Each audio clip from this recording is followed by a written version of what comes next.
आज तो इस चूहे को पकड़ ही लूंगी। 2 दिन से मेरा दूध पी रहा है ये। अरे बिल्ली दीदी, पहले थोड़ा दौड़ लो। इतना पेट लेकर कैसे पकड़ोगी मुझे? अरे तू बहुत बोलने लगा है। रुक जा, आज तो नहीं बचेगा। अरे ये क्या, सारा दूध मेरे ऊपर।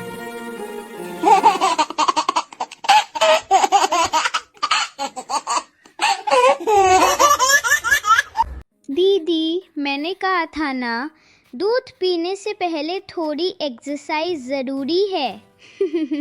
रुक जा तू, अगले एपिसोड में मैं जिम से आ रही हूँ। तब तक मैं योगा करने जा रहा हूँ दीदी।